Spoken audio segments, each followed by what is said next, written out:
Thank you for joining us. Before we get started on today's episode, just a quick reminder to please smash the like button in the bottom right corner and subscribe to Locked On Senators so you can be the first to know when new content arrives. The best way to help us grow is to comment on the video as well. So let us know if this is a player you want the Sens to draft or you think they should stay away from, and let us know why as well. This is one of 64 draft profiles that we're producing, so let's get into it.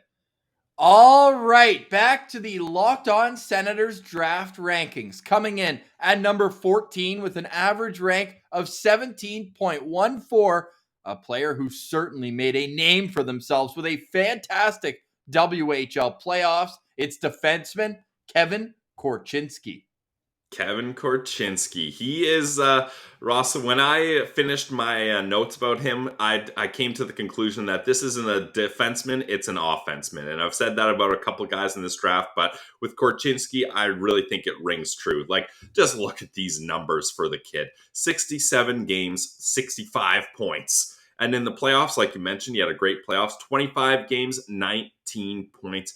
This guy is all about putting the puck in the back of the net and helping his teammates do the same thing. And where he really thrives is in transition to get the puck going north and into the offensive zone.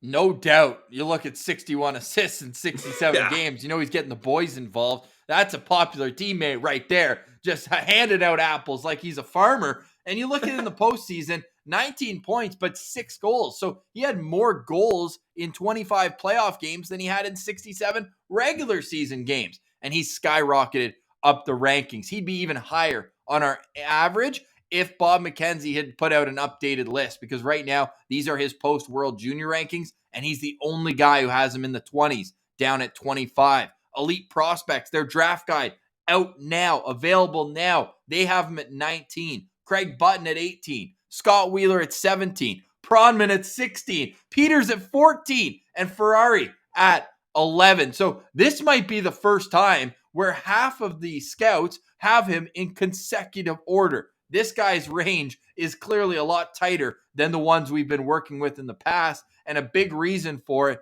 is this playoff. He's a late riser in terms of the overall draft perspective. At the start of the year, you're like, okay, maybe he could be a first-round pick, but talk about solidifying your position. No better way than doing it on the biggest stage, and nobody was going to beat that Edmonton Oil Kings team. It was just their year.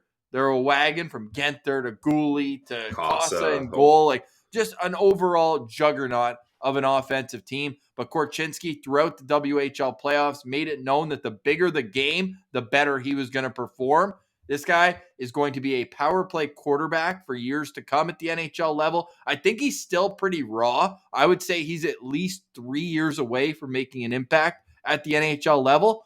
But the raw tool, standing 6'2", 185 pounds, left shot defenseman, I don't know if he gets past the Anaheim Ducks at 10 pills. That's how high I think he could end up going in this draft. Yeah, I think when you're looking at where he could be drafted, it's going to be, teams are going to have their preference, and we're going to cover another defenseman in today's show, but there's a trio of defensemen that are going to go after the right shot guys, and it's basically going to be take your pick which of those guys you prefer, and then the other teams will have their pickings of the guys that have fallen to them. I think they're all very similar, but there's certain things like with Korchinski, what I like about him, Ross, is he doesn't rush things when he's trying to break out in transition. And what I mean by that is, instead of just being like, I got to go north all the time, like 100% just move that puck up, even if it results in a turnover, even if I have to force a pass, I got to get the puck moving north. Well, he doesn't do that. He does a good job of cutting back and waiting to see if there's a better play. Like,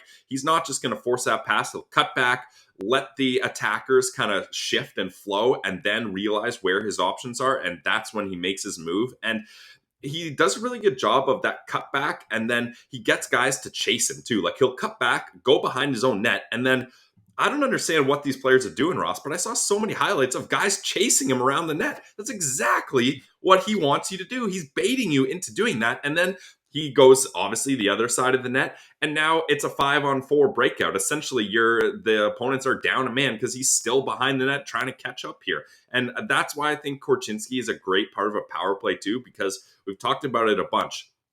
getting into the O-zone once the puck has been cleared is half the battle of a power play. If you can't get back across that blue line, who cares if you have Josh Norris, Steven Stamkos, and Alex Ovechkin?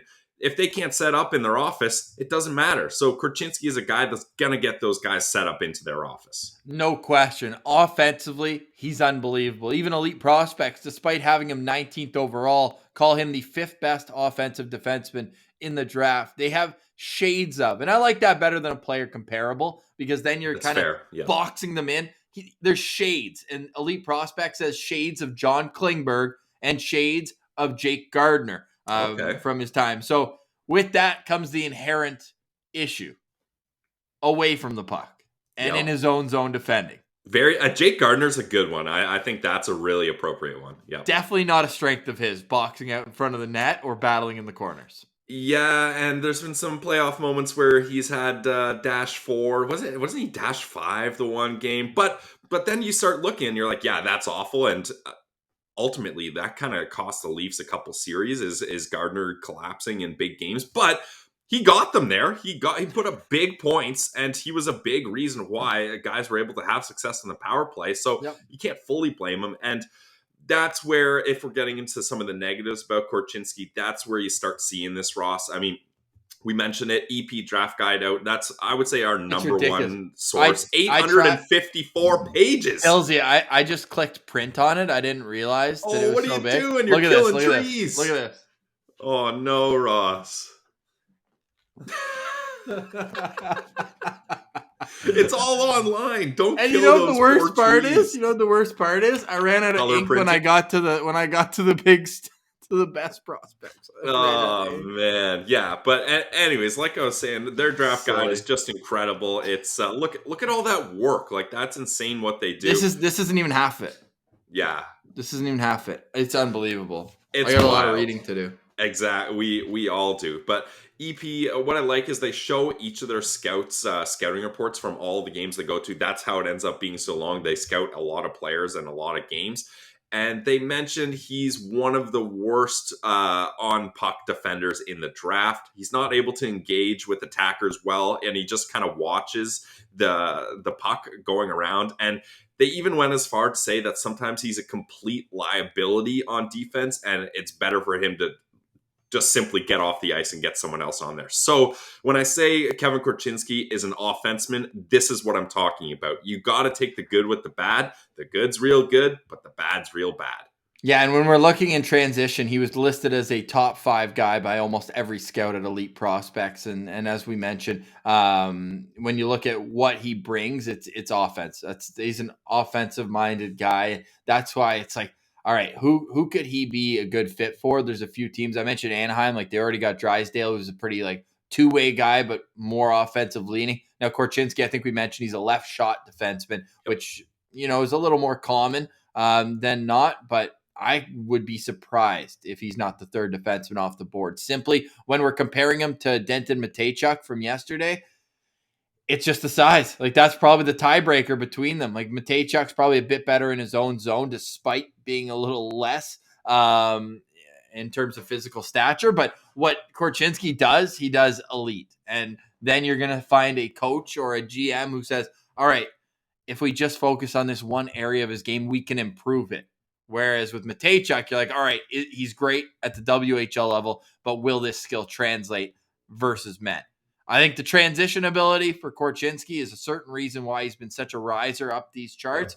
And, well, there's a reason why you need offensive defensemen in the NHL. And he's going to quarterback a power play. Like, there's no doubt in my mind this kid's an NHL defenseman. But does he go 10 or does he go 15? I think that's kind of the range we're looking at for Kevin Korchinski. Yeah, I would agree. And I think when you're comparing him to Mateychuk, who we just covered in yesterday's show, go check that out. Very similar, though. Like, Mateychuk, 65 games, 64 points. Yeah. He's only 1 point behind.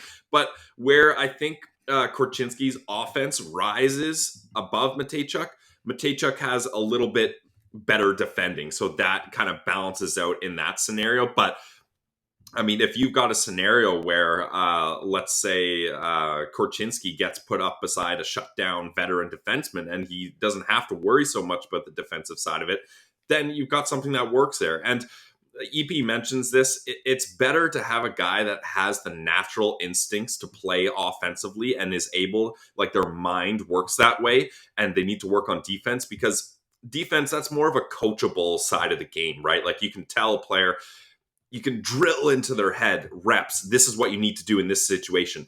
All right, you're not good at getting the puck. We're going to do 100 puck retrieval drills just over and over for hours, and you're going to figure this out. Whereas offensively, like you have to have that born creativity. Like you can't really teach that. So it's better from a prospect point of view to have those offensive instincts and be able to be coached defensively. And that's where Korchinski, that's the hope, is what's going to be when a team picks him to develop him. Before I get your stars, Pillsy, I think this quote from Scott Wheeler says it all. Korchinski lives and dies trying to guide play with and without the puck with his mobility, pivots, and directional changes. Lives and dies with it, for better or worse. Yep, and that's the thing. Like when he does those cutbacks and sometimes rescans, sometimes he makes a risky pass anyways. Yeah. But the odd time, or most of the time, I should say, he's making a smarter pass than he would have that first time. And sometimes when he does the cutback, the EP was mentioning in one of their videos, he doesn't quite do it with enough edges, and he ends up just slowing himself down, and then he just gets tied up. So there's good with the bad. He's got a lot of work to do, as a lot of young defensemen do, but the talent is there, and the playoffs for Seattle was his coming out party, and people could see what he could do on a big stage. How many stars, Pillsy? I've got him at, Kevin Korchinski at 3 stars here. And because you're talking about him going 10th overall, so that's a difficult spot for the Sens to get into, or he's going to go sometime in the early teens. I don't think the Sens are looking for a left shot offenseman in their prospect pipeline here. So for that reason, I give him 3 stars, just because the defense is so bad. I think it's going to take years to coach out here. And he's not the guy I would really target if the Sens do, in fact, decide to do something with that 7th and move back into the teens.